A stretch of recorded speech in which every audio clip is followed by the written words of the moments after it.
Bienvenue à tous. Vous êtes dans le focus spécial de Vox Africa. Olivier Enoko est passé derrière les manettes. Merci à lui de gérer cette réalisation de Maître de Maître. Vous savez, dans ce monde aujourd'hui, on a énormément de choses. On passe de beaucoup de difficultés. On parle de la guerre dans énormément de pays. On a besoin d'un peu plus de douceur, un peu plus de paix pour parler des choses qui vont aider la France, aider le monde entier à aller dans le sens de la paix, de la sécurité, mais surtout de l'amour. Vous l'avez bien compris. Aujourd'hui, je reçois donc un éminent homme de Dieu, c'est le pasteur André Lasme. Bonjour, pasteur. Bonjour, monsieur Siva, comment allez-vous? Je vais très bien. Bienvenue dans le Focus spécial. Vous êtes là parce qu'il y a un événement très important, le 11 octobre, ici à Paris. Mais avant de rentrer dans les détails de l'événement, est-ce que vous pouvez vous présenter à nos téléspectateurs? Très bien, pour ceux qui ne me connaissent pas, je suis le pasteur André Lasme, le pasteur des églises Amour de Dieu, qui a pour siège social Sarcelles et qui est situé à Paris principalement. Nous avons des églises également à l'étranger, notamment au Nigeria, au Cameroun, au Congo et bientôt en Côte d'Ivoire et dans plusieurs pays européens également. Donc nous comptons à peu près 2500 membres actifs dans l'église et nous avons pour projet de nous étendre encore plus en France. La vision de l'église, c'est d'apporter Christ dans les cœurs au travers l'amour et le pardon de Jésus et la manifestation de sa puissance. Alors, comment on arrive à gérer un nombre important? Vous parlez de plus de 2000 à 3000 fidèles, énormément d'églises en France, en Afrique. Comment vous arrivez à manager tout ça? Alors, les gens diront communément « aide-toi et le ciel t'aidera ». C'est-à-dire? C'est-à-dire, il faut se donner du temps, il faut se donner les moyens. Rien ne se fait sans sacrifice. Cristiano Ronaldo aujourd'hui est un des meilleurs joueurs du monde parce qu'il s'est sacrifié, il s'est consacré à ce qu'il fait. Donc pour pouvoir faire ça, il faut l'aide de Dieu bien entendu et il faut aussi disposer son temps. Donc vous, si vous allez à la terrasse prendre un verre, moi je n'y vais plus. D'accord. On essaie de temps en temps, je pense que nos téléspectateurs comprendront le fait. Mais alors, on parle de l'église, on parle du développement, on va aller plus en profondeur, mais je rappelle aussi que vous êtes ancien cadre de banque. Comment est-ce qu'on passe du fait qu'on a été ancien cadre de banque à pasteur pour pouvoir gérer toutes ces églises-là? Alors, l'appel de Dieu, entre guillemets, le ministère est une vocation et un appel. Et comme vous l'avez si bien dit, j'étais cadre à la banque, donc je jonglais entre les deux. Et puis, l'église a tellement grandi que je n'ai pas pu. La chance que j'ai, c'est que j'ai une épouse merveilleuse et des enfants formidables à côté de moi et une équipe pastorale dirigeante qui est au top, qui m'ont beaucoup aidé, là où je ne pouvais pas me rendre, eux prenaient la suite. Et bon, il fut un temps où, avec le nombre de croissants de l'église, je ne pouvais plus allier les deux. Donc j'ai dû faire un choix et j'ai fait le choix. Très bien. On a aussi le fait qu'aujourd'hui, que ce soit en France ou partout dans le monde, l'Église est beaucoup critiquée. On parle même de faux pasteurs, ce n'est pas forcément le sujet. Mais comment est-ce qu'on peut rassurer ceux qui nous regardent actuellement sur Vox Africa? Comment on peut les rassurer pour dire, c'est vrai, vous attendez si sur les réseaux sociaux les choses s'enflamment, comment on peut rassurer les fidèles? Je suis le premier critique des pasteurs, vous savez, et je n'ai pas la prétention de dire je suis meilleur que les autres parce que seul Dieu, entre guillemets, et les autres peuvent le définir. Et même si quelqu'un fait des fautes, personne n'est parfait, mais le plus important, c'est d'aimer Dieu. Aujourd'hui, le problème qu'il y a véritablement, c'est la formation des pasteurs, les réseaux sociaux. Imaginons, nous sommes 100 pasteurs et 2 personnes font des choses pas bien. C'est ça. En boucle, sur les réseaux sociaux, on va montrer ces 2 personnes. Vite, et on va généraliser. C'est ce qu'on reproche souvent aux personnes issues de l'immigration en France, en Europe. Dès que 1 ou 2 font quelque chose, on stigmatise tout le monde. En vérité, il y a beaucoup de très bons pasteurs, mais malheureusement, on ne les montre jamais.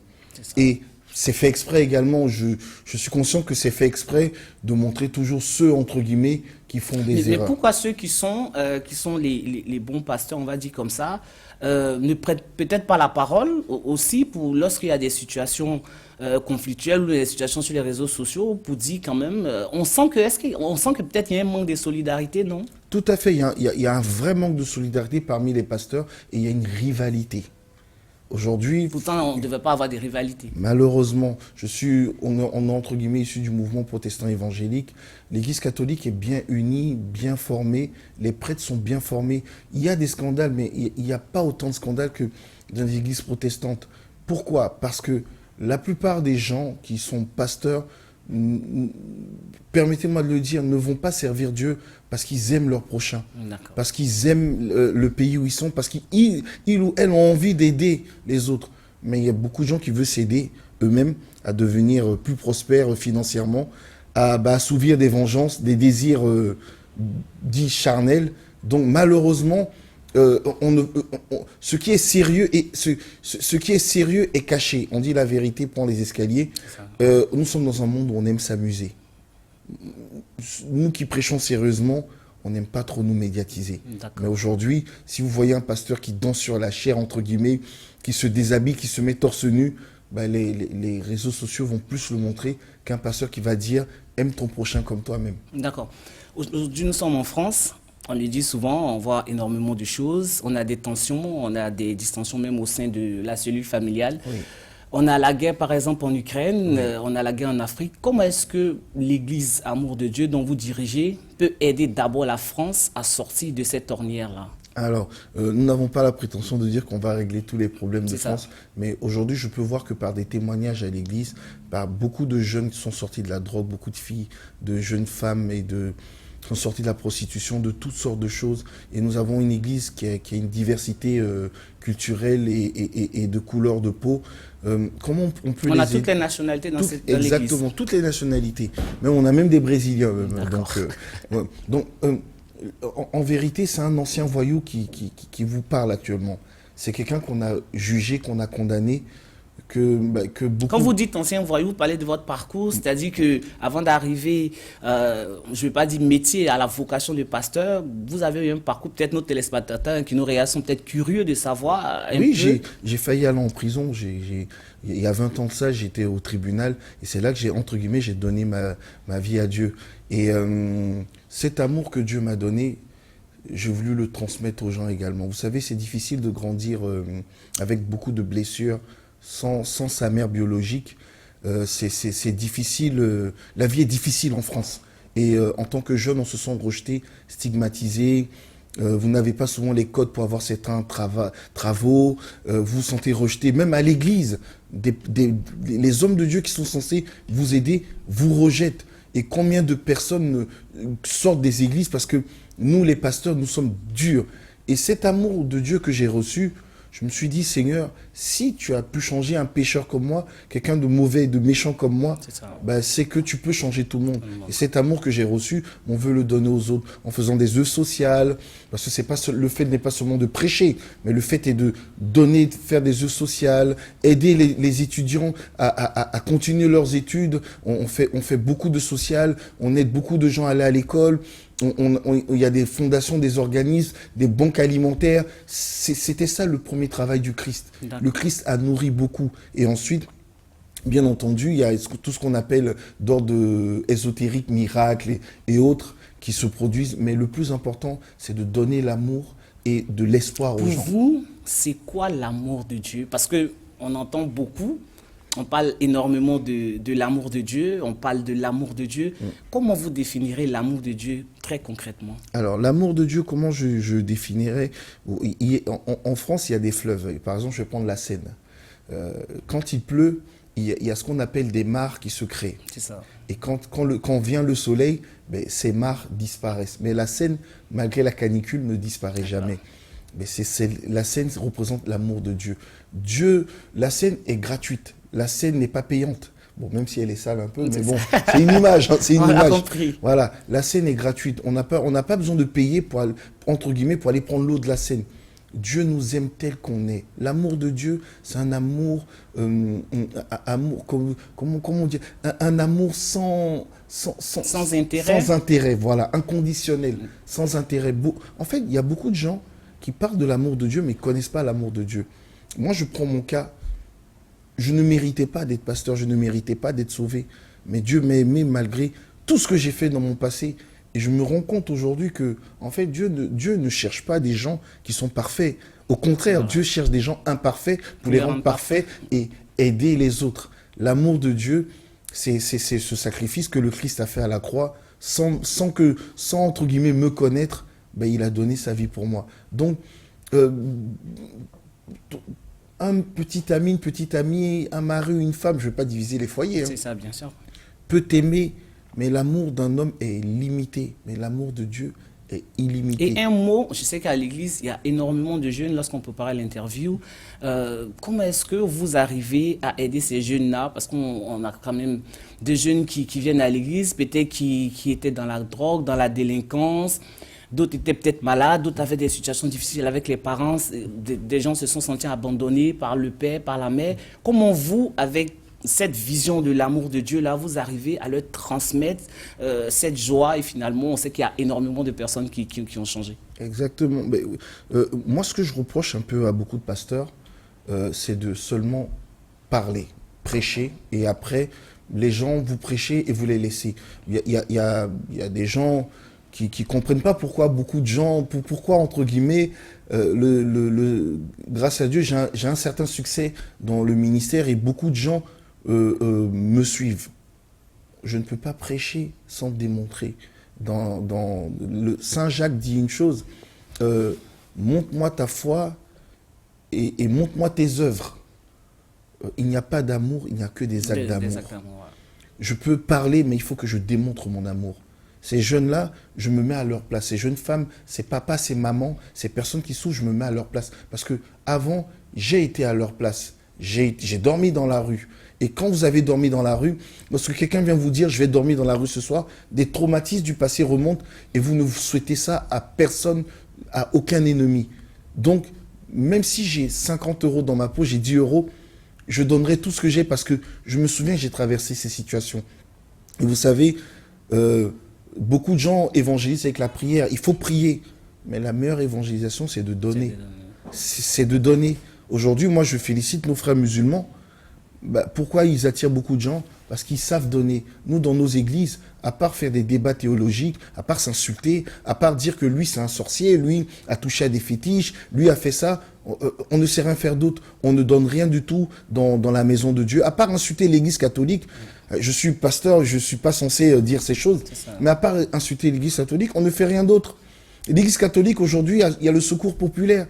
L'église catholique fait du social. Donc, quel que soit ce que vous allez dire... Pour vous, le social, c'est le cœur? C'est le cœur de l'évangile. Jésus était un socialiste, pas du parti socialiste. D'accord, on l'a bien compris. Mais Jésus fut un socialiste. Jésus a nourri 4000 personnes, la multiplication des pains. Il l'a fait 2 fois. Jésus nourrissait les gens. Il nourrissait ses apôtres. Il prenait soin de la veuve et de l'orphelin. C'est ça l'évangile. Et c'est comme ça que le Saint-Esprit se manifeste et opère des guérisons, opère des miracles. Dans Actes des Apôtres, quand vous voyez dans Actes des Apôtres, la première chose qu'ils ont commencé à faire, ils ont fait du social. Avant de guérir des malades, ils ont distribué le pain. Ils ont partagé ce qu'ils avaient, ils ont donné ce qu'ils avaient et le Saint-Esprit a commencé à les utiliser. Un mot sur la place des femmes dans l'église. On entend beaucoup, les femmes doivent prêcher, d'autres disent elles ne doivent pas prêcher. On a ce refrain mythique qui revient sur les réseaux sociaux, la place de la femme c'est à la cuisine. Alors, la place de la femme à la cuisine, non. Il y a une histoire dans la Bible où Marthe et Marie étaient au pied de Jésus. Enfin, Marthe était au fourneau à la cuisine et Marie était au pied de Jésus. Et puis Marthe se plaignait, Marie ne m'aide pas, Seigneur Jésus. Il dit, Marie a choisi la bonne part. Donc la place des femmes n'était pas à la cuisine, était au pied du maître. Je prends juste un exemple, je vais juste taire certaines critiques. On a dit, les femmes, oui, Ève a péché, le mal est rentré par elle. Tout le temps les femmes, Jézabel, on stigmatise les femmes. Oui, il y a des femmes qui ont fait des erreurs, mais il y a des femmes qui ont fait de bonnes choses. Il y a Anne la prophétesse dans la Bible qui a servi Dieu. Et une prophétie, je vais vous poser la question, une prédication et une prophétie, quelle est la plus importante entre les deux? Je pense que pour nos téléspectateurs, vous choisirez, le pasteur a demandé entre la prophétie et la prédication. Pour moi, je pense que les deux sont importantes. Ouais. Et moi, je dirais que la prophétie est la plus importante. Un sorcier peut prêcher, mais une prophétie vient de Dieu. Si Dieu parle au travers de la bouche d'une femme, pourquoi elle ne prêcherait pas? Une prophétie, c'est un enseignement. La prophétie édifie, elle enseigne. Si Dieu utilise les femmes pour prophétiser, si Dieu utilise un âne dans la Bible pour prophétiser, pourquoi on n'attend pas? Je pense qu'il y a beaucoup de machisme, mais aussi le mouvement féministe, c'est une bonne chose quand c'est bon pour la société. Mais aujourd'hui, il y a des femmes qui ont besoin aussi d'avoir un mari à côté d'elles, une autorité aussi, afin de ne pas faire n'importe quoi. Parce qu'il faut se dire la vérité, il y a beaucoup de femmes qui ont souffert, je l'entends et je conçois, je sais que les femmes souffrent énormément dans la société, mais rendre à son bourreau ce que son bourreau lui a fait, c'est pas ça l'amour. Il faut pardonner. Il faut pardonner. D'accord. Je rappelle donc à nos téléspectateurs que vous êtes dans le Focus spécial. Je reçois le pasteur André Lasme, qui est le pasteur de toutes les églises Amour de Dieu. On est là, on va parler de l'église Amour de Dieu, mais dans cette deuxième partie, là, on va parler du Festival of Love and Miracles. C'est un festival qui est organisé par l'église Amour de Dieu, dont le pasteur André est le fondateur. Ce festival se tiendra le 11 octobre au Folies Bergère, c'est à partir de 19h. Pasteur, un Festival of Love and Miracles, en français, c'est le Festival de l'amour et des miracles. Oh là là, vous êtes un bon anglophone. Bon, on essaie. Olivier qui est à la réalisation dira pas le contraire. Donc, ça sera le 11 octobre au Folies Bergère. C'est dans une salle mythique en France. Tout à fait. Mais comment est-ce qu'est né ce festival-là? Alors, ce festival, comment il est parti du Nigeria. Tout à fait. Ben, vous êtes bien informé. Pas loin. Dans mon journaliste, je vois que vous êtes un bon enquêteur, un bon investigateur. Merci. Alors, ce festival est né au Nigeria, en effet, dans la ville de Sapele, dans l'état du Delta State. Et je salue tous mes fils spirituels du Nigeria. Nous avons fait ce festival, nous avons commencé il y a 4-5 ans. On a eu une idée, une vision dans laquelle on aidait la population de là-bas. Quand vous parlez de vision, c'est une idée, une inspiration de Dieu. Et nous sommes partis, nous avons vu la souffrance de certaines personnes là-bas et la joie aussi et l'amour de beaucoup de gens et aussi la tristesse de beaucoup de gens. Et inspirés, nous avons décidé de... Lorsqu'on préparait l'interview, vous avez dit que sur les trois premières éditions, la première, je crois, on était autour de 2000 à 3000 personnes. Ouais, la deuxième édition, il y avait un peu plus de 5000. La troisième édition, il y avait plus de 10 000 personnes. C'est exceptionnel, 10 000 personnes au Nigeria, voir un pasteur francophone arriver au Nigeria, est-ce qu'il n'y avait pas des appréhensions? Si, beaucoup de gens avaient des appréhensions parce qu'ils ne me connaissaient pas. Vous savez, il y a de grands hommes de Dieu au Nigeria, il y a des monuments, comme on peut dire, des monuments historiques. Et voir un pasteur qui n'a rien prouvé, qui n'a rien fait venir, c'est vraiment la grâce de Dieu. Nous avons mis en place du social également et puis surtout nous avons fait confiance au Saint-Esprit, nous avons fait confiance à Dieu et ce fut un énorme succès vraiment où Dieu s'est manifesté. Il y a eu des guérisons, une femme qui devait être amputée du pied, nous avons prié pour elle. Et grâce à Dieu, son pied a totalement guéri. Son pied était pourri, son pied a totalement guéri. Il y a eu tellement de miracles ce jour-là que, waouh, c'est pour ça qu'à chaque fois, le nombre de personnes allait crescendo. C'est ça. Et ce qui nous a permis d'ouvrir une église au Nigeria qui est en train de grandir de plus en plus. Donc, c'est un événement génial. Il y a des chants, il y a des célébrations, il y a la joie. Et tout le monde est convié. Hein, tout le monde est convié. Qu'on soit bouddhiste, musulman, athée, peu importe qui on est, nous sommes tous et toutes les bienvenus. Et ce jour-là, le 11, vous ne serez pas seul. Vous serez avec votre épouse qui est aussi chante. Elle est pasteur aussi, Mireille Lasme. Comment est-ce qu'on allie prédication, chante? Comment est-ce que ça se fait? Pour beaucoup, c'est compliqué. Vous, comment est-ce que vous arrivez à avoir la force avec votre épouse pour que les choses se passent vraiment tranquillement? Dans un premier temps, je la salue et je l'aime. Je t'aime, mon amour. Que Dieu te bénisse.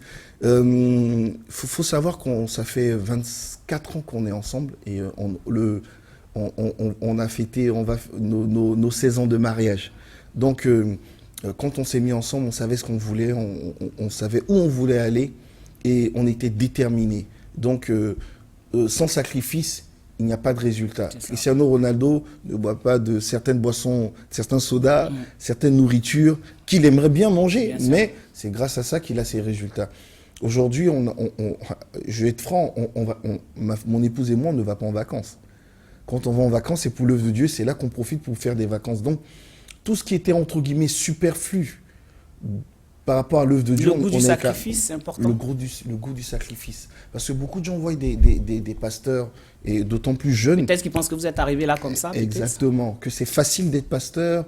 D'autres ont essayé, hein, ils ont pensé que étant jeune, moi aussi je peux y arriver. Si lui il a reçu, non, il faut faire des sacrifices. Mais quelles sont les clés pour être un bon pasteur, pour réussir son ministère? Parce qu'on entend beaucoup réussir son ministère, mais quelles sont les clés, quels sont les conseils que vous souhaiterez donner peut-être à d'autres jeunes aujourd'hui qui veulent se lancer, mais qui ont la vocation, mais il faut avoir aussi l'expérience. Tout à fait. Réussir son ministère, c'est quoi? C'est d'abord emmener des âmes à Dieu. Voilà. C'est être sauvé. Non pas des âmes, c'est les fidèles, ceux qui viennent à l'église. Convertir les fidèles. Avoir des millions de vues sur les réseaux sociaux, c'est pas ça réussir son ministère. Réussir son ministère, c'est apporter l'amour de Dieu dans les cœurs des gens. Quand les gens changent au travers de l'amour, c'est ça réussir son ministère. Donc pour réussir son ministère, c'est une vocation, c'est un appel. On ne s'improvise pas pasteur. Moi, je ne peux pas jouer au foot. Je n'ai pas les capacités, l'endurance, le cardio. Je n'ai pas la technique pour jouer au foot. Donc, si je vais sur un terrain, je vais être ridicule. Il faut connaître sa place dans l'église. Il faut savoir à quoi Dieu nous appelle. Il y en a qui sont chantres, il y en a qui sont diacres, il y en a qui sont pasteurs, il y en a qui sont apôtres, il y en a qui sont libéraux, qui financent. Les dons. Voilà, dans les dons.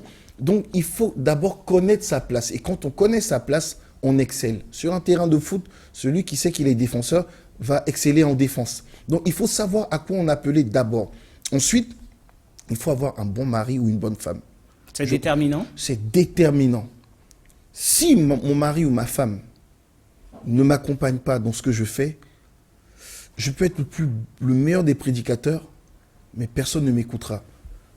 Aujourd'hui, les gens m'écoutent pourquoi à l'église? La première personne qu'on regarde quand un pasteur prêche, c'est son épouse. Mais quand vous parlez de ce que vous prêchez, vous parlez de la bonne femme ou du meilleur mari. Quand on dit Église Amour de Dieu, est-ce que l'amour doit être le cœur, le pilier de cette union-là? Peut-être rajouter le pardon aussi, dont vous avez parlé en amont d'interview. Ma femme a sacrifié beaucoup de choses parce qu'elle m'aime. Il y a des jeunes sœurs, et je m'adresse à ces jeunes sœurs que j'aime tant, qui pensent que elles voient des pasteurs sur les réseaux sociaux, dans des grosses voitures, dans des grosses berlines, en train de se pavaner, être Barack Obama ou Michelle Obama, que je salue. Je n'ai rien contre eux.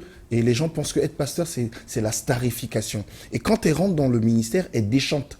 Parce qu'elles n'aiment pas vraiment leur mari ou elles n'ont pas aimé Dieu. Pour pouvoir servir Dieu, il faut aimer Dieu, il faut être prêt au sacrifice.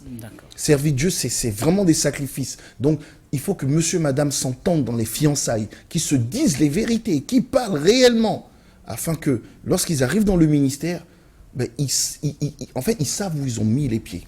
Quand on ne sait pas où on a mis les pieds, on déchante et ça se termine en catastrophe. Aujourd'hui, dans les églises, il y a tellement de divorces, ben, c'est dû à ça. C'est un festival qui va se passer en France, mais qui a commencé au Nigeria. Oui. Qu'est-ce qu'on peut dire à nos frères anglophones qui sont peut-être en France? Vox Africa est regardé partout dans le monde entier. Qu'est-ce qu'on leur dit ce jour-là? Qu'est-ce qu'ils vont découvrir? On a parlé de l'amour de Dieu, mais au-delà, qu'est-ce qui va se passer ce 11 octobre? Parce que je pense que ça sera un jour exceptionnel. Hi guys, God bless you all, and we all invite you for the Festival of Love and Miracles. Salut à tous, nous vous bénissons et nous vous invitons tous au Festival de Love and Miracles. Et ça sera dans une salle qui pourra contenir 1700 personnes. Donc venez nombreux, les Folies Bergères, exactement. Donc les bonnes places sont en train d'être prises rapidement. Donc dépêchez-vous de prendre parce que je pense qu'il n'y aura plus de place bientôt. Je rappelle que pour les places, et je pense qu'à la réalisation on mettra le site, c'est sur le site des Folies Bergères, c'est www.lesfoliesbergères.com, www.lesfoliesbergères.com. Si vous avez envie de vous procurer les tickets pour venir à ce festival-là, ben, comme il le disait le pasteur, c'est en train de partir, donc dépêchez-vous de le faire. Voilà. Et encore des places, il peut venir. Mais qu'on se dépêche. Ce sera un moment génial. Des gens peuvent venir du monde entier. Du monde entier. From all over the world, they could come. Et Dieu va agir. Pour nos frères anglophones, venez. Il y aura un chanteur anglophone du Nigeria, Prosper Ochimana. Et Manus, qui est très connu dans le milieu anglophone. Exactement. Manus Akwanke, qui va venir également. Du Nigeria, ils viennent tous du Nigeria. Les deux viennent du Nigeria, effectivement. Et la chante francophone, ça sera la servante de Dieu, Mireille Lasme, qui chante aussi en anglais. C'est ça. Donc, la prédication sera traduite On l'a déjà en anglais. invité plusieurs fois sur Vox Africa. Exactement. Nos Voilà. téléspectateurs, je pense que quand on dit Mireille Lass, ils doivent. Si vous ne la connaissez pas, pour ceux qui vont nous suivre, allez sur les réseaux sociaux, vous tapez Mireille Lass, mais vous allez la voir tout de suite. Exactement. Donc la prédication, tout sera traduit en anglais également. Every preaching will be translated in English too. No worry, no problem.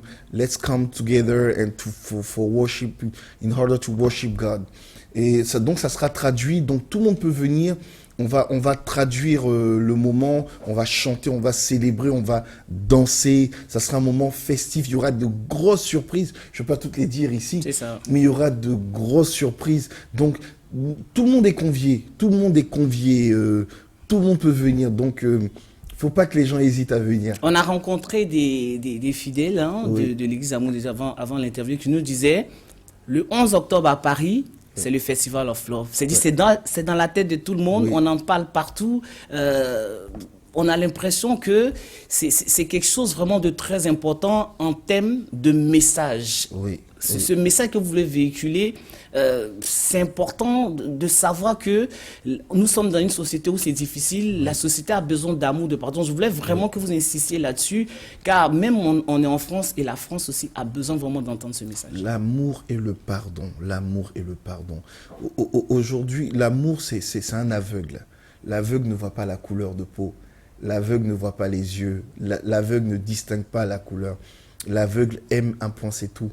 L'aveugle sourit à n'importe qui. L'amour de Dieu sourit à n'importe qui. L'amour de Dieu est aveugle. Et l'amour de Dieu voit seulement, entre guillemets, dans le spirituel, voit les cœurs. Et cette société est malade. Cette société est en train de se scinder en deux camps, dans le camp des extrêmes. Et cette société est au bord de la guerre civile. Mais c'est l'amour de Dieu qui sera ce tampon afin de permettre aux gens de dialoguer. C'est l'amour. Le remède de la société, c'est l'amour. Qu'est-ce qui se passe ? Il y a de la haine. Les gens sont au chômage, les gens vivent des catastrophes, des femmes sont violées dans leur foyer, des hommes sont agressés. Et tout ça, c'est le résultat de la haine, de la méchanceté. Et c'est l'amour de Dieu qui nous permettra de nous pardonner, de nous aimer et d'apprendre à connaître l'autre. Ce qui est génial dans l'église où on a des gens qui viennent, par exemple, j'ai un de mes fils spirituels, sa maman et lui, il est allemand d'origine et sa maman est hollandaise d'origine. D'accord. Et dans l'église, il y a quelqu'un qui est brésilien. Il y a des gens qui sont de la Réunion. Donc ces gens-là n'auraient jamais pu se rencontrer dans la rue. Mais ces gens-là ont appris à se connaître, Et à s'aimer dans l'église. dans l'église. Donc l'église est un vecteur d'amour. L'église va permettre aux gens de se connaître, à la société de dialoguer, de parler et de comprendre pourquoi chacun agit de la sorte. Donc chacun va se comprendre et chacun va se pardonner et nous serons des messagers d'amour et de pardon. On est en train de citer, pasteur, un mot sur votre livre, peut-être vite, très rapidement, oui. En 20 secondes. Bientôt, vous allez faire sortir votre livre. Le livre parle de quoi? Il parle forcément peut-être de l'amour, du pardon, mais très rapidement. pour nos téléspectateurs, en 10 secondes, le livre il parle de quoi? Et les projets de l'église, on va conclure avec ça. Le livre parle d'amour, comment l'amour m'a aidé à réussir dans ma vie, comment l'amour m'a aidé à sortir de mes déboires, comment l'amour m'a aidé à réussir mon mariage, à élever mes enfants et à être un homme épanoui et qui rend les autres épanouis. Et les projets de l'église, nous avons bientôt notre nouveau temple, nous avons eu une salle pour notre nouveau temple qui pourra contenir 1400 à 1500 personnes. Voilà, nous sommes en train nous avons commencé les travaux, donc ça sera un bel endroit, magnifique, exceptionnel. Donc ça sera situé sur Évry, 4 avenue de l'Épine à Évry. Donc en principe on rentre là-bas début septembre. Donc début septembre, tout le monde est convié à Évry pour Merci beaucoup, pasteur. Je vous laisse regarder la caméra de face et revenir très rapidement sur le festival en 10 secondes avant de conclure. Alors le 11 octobre 2024, le festival aura lieu de Festival of Love and Miracles aux Folies Bergères à Paris. Venez nombreux, venez prendre la joie, la paix, l'amour et venez surtout Laissez Jésus guérir vos cœurs et vos corps. N'hésitez pas à venir le 11 octobre 2024 au Folies Bergère. We cannot wait to see you guys. Merci beaucoup, pasteur. Je rappelle donc à nos téléspectateurs que je recevais le pasteur André Las, qui est le pasteur de toutes les églises Amour de Dieu. Si vous avez envie d'en savoir davantage sur cette église, allez-y sur les réseaux sociaux. Vous tapez Église Amour de Dieu. Le maestro Olivier Noko était à la réalisation de cette émission et je vous dis donc à très bientôt. N'oubliez pas, l'amour et le pardon doit être toujours au cœur de votre vie. À très bientôt sur Vox Africa.